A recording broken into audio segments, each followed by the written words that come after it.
Sur mon parcours de développement personnel, sur mon parcours de la connaissance de soi, du travail sur soi, j'ai eu des moments de haut, mais aussi des moments de bas, ce qu'on appelle des creux de la vague. Et les personnes que j'accompagne m'ont aussi confié, certaines personnes m'ont confié, mal vivre ces moments de creux. Donc je vous partage dans cette vidéo pourquoi ces moments de creux et comment mieux les vivre.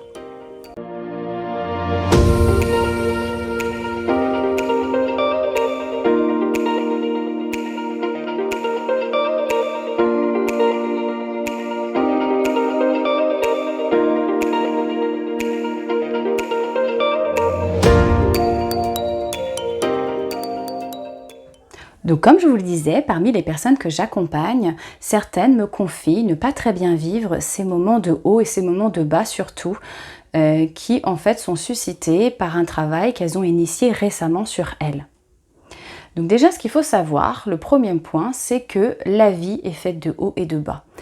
Même quelqu'un qui initie pas spécialement un travail sur soi en conscience, je veux dire en thérapie, etc., aura des moments de haut et de bas dans sa vie.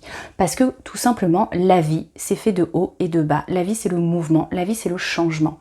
Un peu à l'image de la météo, où vous allez avoir des journées de gris, des journées de pluie, des journées de soleil, des journées de chaleur, des journées de fraîcheur. On est des êtres humains et nous aussi, on traverse des moments de gris, de pluie, de chaleur, de joie, de colère, de peur, de tristesse et c'est normal. Donc déjà, accepter qu'en fait, la vie, c'est comme ça, c'est le mouvement, c'est le changement, ça change tout le temps, c'est pas linéaire. Ensuite, ce que je voulais vous partager, c'est que engager un travail sur soi, ce n'est pas un long fleuve tranquille. Effectivement, même si sur le moyen ou le long terme, ça va vous être très bénéfique parce que vous allez pouvoir avoir des clés de compréhension sur votre histoire, sur votre fonctionnement, pouvoir libérer certaines émotions, certaines choses, etc. Donc vous allez pouvoir engager un mieux-être et surtout beaucoup de compréhension de vous-même et de compassion. Sur le court terme, des fois, ça peut remuer à l'intérieur. Pourquoi? Moi j'aime bien donner cette image, l'image de la bouteille. Imaginez une bouteille remplie d'eau trouble avec de la boue au fond. C'est un peu une personne qui arrive avec un mal-être ou avec des émotions bloquées ou une problématique qui lui pèse. Donc ça c'est son énergie vitale qui est trouble avec la boue au fond, c'est un peu tout ce qui s'est entassé au fur et à mesure des années et qui est resté bloqué. On va d'abord secouer cette bouteille pour faire en sorte que cette boue se mélange à l'eau pour pouvoir mieux l'évacuer. Et si la boue reste collée au fond, vous ne pourrez pas évacuer la boue qu'il y a collée au fond de la bouteille. Donc on va secouer cette bouteille. Et c'est ces secousses qui vont en fait vous faire des turbulences. Vous aurez l'impression que voilà, certaines émotions vont ressortir, certaines choses vont ressortir et donc voilà, ça va un petit peu remuer. Mais c'est pour mieux vider l'eau, pour pouvoir après remplir cette bouteille d'une eau fraîche, limpide, claire, nouvelle, qui vous correspond, qui correspond à vos valeurs, qui correspond aux aspirations de votre cœur, etc., etc. Donc effectivement, le travail sur soi, enfin le processus du travail sur soi, en fait, va des fois nécessiter de mettre en lumière certaines souffrances pour mieux les apaiser, pour mieux les libérer, pour mieux les transcender. Donc effectivement, ça peut engendrer des secousses. Aussi, ce qu'il faut savoir, c'est que le travail sur soi peut aussi déclencher des prises de conscience. Les prises de conscience, ça va vous permettre de comprendre des choses. En fait, c'est des moments où vous allez avoir une pleine satisfaction parce que vous allez vraiment comprendre pourquoi vous réagissez comme ci, pourquoi certaines choses vous mettent hors de vous, pourquoi dans votre vie vous répétez certains schémas. Enfin voilà, ça va s'éclairer et ça va être un moment où vous allez être satisfait ou satisfaite parce que ça va vous apporter vraiment des points d'éclairage sur votre histoire, sur votre parcours et sur ce que vous répétez aussi dans votre présent, dans votre quotidien. Mais ces prises de conscience, moi, je les assimile à des périodes, on va dire, d'activité. C'est-à-dire que vous faites une séance, vous avez des prises de conscience, c'est un peu à l'image du sport, où vous faites une session de sport pour muscler votre corps, où vous êtes dans une période d'activité. Mais quand vous faites du sport, vous ne pouvez pas faire du sport H24, on est bien d'accord. Il y a des moments de repos nécessaires pour que le corps, les muscles puissent se reconstruire et du coup, se gonfler en muscles, être plus musclés. c'est un petit peu pareil dans le travail sur soi, c'est-à-dire vous allez avoir des prises de conscience, mais il y a des périodes, on va dire, plus calmes, qui s'appellent des périodes d'intégration, où vous allez avoir besoin de repos, de vous poser, pour pouvoir intégrer et digérer tout ce que vous avez mis en conscience, tout ce qui est remonté en lumière, en conscience, dans votre esprit conscient. Donc ces moments de repos, c'est des moments plus calmes. Donc effectivement, il y a certaines personnes qui ont l'impression de ne plus avancer, de stagner, voire de reculer. Mais ce n'est pas le cas. C'est un processus naturel qui en fait engage un rythme aussi naturel. Vous verrez dans la nature, un arbre ne pousse pas en 2 jours. On plante une graine et il a besoin de temps pour pouvoir grandir et devenir fort et se renforcer. Pareil, je vais vous donner une autre image. Faire un enfant prend 9 mois. Vous n'allez pas faire un enfant en 3 jours. C'est la même chose pour le processus du travail sur soi, du développement personnel, de la connaissance de soi, etc., etc. Vous mettez les mots que vous voulez derrière. Ça nécessite du temps, ça nécessite des phases d'avancée et des phases de repos. Ça ne veut pas dire que ce sont des phases de recul, ce sont des phases de repos et d'intégration. Donc voilà, je voulais partager avec vous quelques petits conseils pour mieux vivre ces moments de creux de la vague, même s'il faut savoir accueillir ces moments plus lents, ce rythme naturel, ces moments plus tranquilles, plus posés, pour vous aider à passer ces moments d'intégration, ces moments voilà, plus lents, même des fois des moments on va dire désagréables parce que ça va faire remonter des émotions des fois pas très agréable. Voilà quelques conseils pour vous aider à passer ces périodes-là. Donc déjà, premièrement, reposez-vous.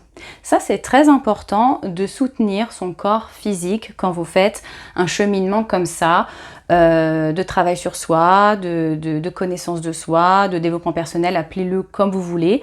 C'est très important de savoir se reposer suffisamment pour qu'en fait votre corps physique arrive à suivre le rythme aussi. Et puis en plus, il va y avoir beaucoup de changements intérieurs, énergétiques, des changements mentaux, des changements émotionnels. Donc c'est important que vous puissiez poser les choses et vous reposer. Vous reposer ne veut pas dire nécessairement dormir, mais vous pouvez dormir si vous voulez, mais juste vous poser, vous reposer et avoir des moments de calme et tranquille.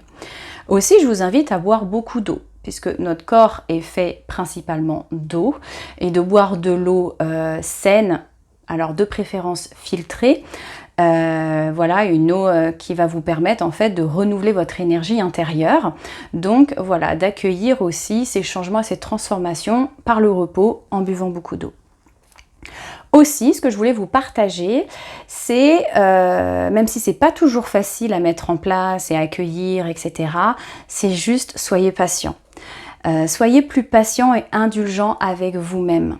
Ce chemin nécessite de la persévérance, de la détermination, de la motivation. Et comme je vous l'ai dit plus au début de la vidéo, la vie c'est des hauts, des bas, comme la météo, un coup il fait beau, un coup il fait moche, comme nos humeurs, comme nos émotions, on est des êtres humains, donc il y a des moments on est motivé, il y a des moments on est moins motivé, il y a des moments ça va, il y a des moments ça va moins bien. Donc savoir aussi s'accueillir dans ces moments de creux, dans ces moments où ça va moins bien, et être plus patient, plus indulgent avec soi.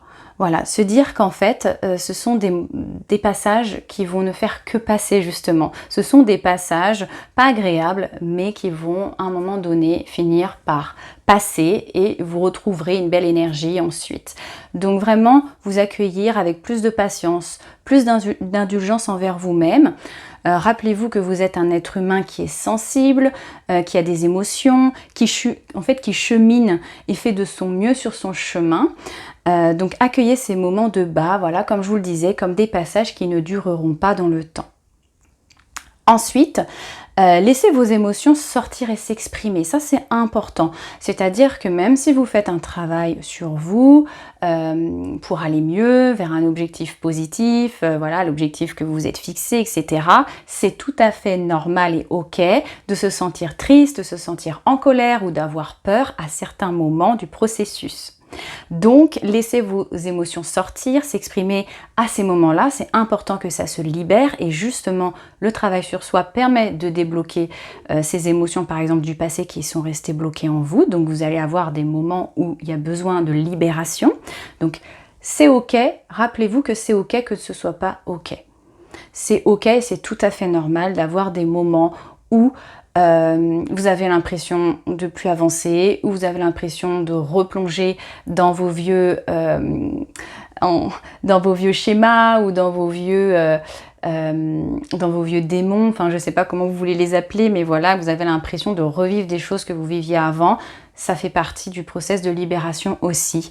Donc autorisez-vous à être triste, autorisez-vous à avoir peur, autorisez-vous à être en colère, parce que c'est comme ça en fait que l'émotion va se libérer. Donc voilà, autorisez-vous à être humain tout simplement, et que c'est un process, c'est un chemin, et que demain sera un autre jour. Ensuite, faites des choses qui vous aident à garder une bonne énergie. Une fois que vous avez libéré, voilà, que vous êtes OK avec le fait d'exprimer vos émotions, de les laisser sortir, etc., vous pouvez aussi vous soutenir dans ces moments-là, dans ces passages de moins bien, avec des choses que vous aimez faire. Pour garder une bonne énergie. Alors, je peux vous citer quelques exemples. Si vous aimez bien écouter de la musique, écoutez de la musique qui vous plaît. Vous pouvez aussi écouter de la musique à haute vibration, qui peut vous aider aussi à augmenter votre taux vibratoire. Ça peut être intéressant aussi dans le parcours du travail sur soi, de prendre soin de son énergie, de prendre soin de sa vibration, parce que tout est énergie, et vous aussi, vous avez votre propre vibration intérieure, parce que vous êtes aussi fait d'énergie. Donc en fait, de prendre soin de son énergie intérieure, c'est important dans le parcours du travail sur soi. Donc écouter des musiques à haute vibration peut être un bon moyen aussi de garder, voilà, de tenir le cap et de garder une bonne énergie intérieure.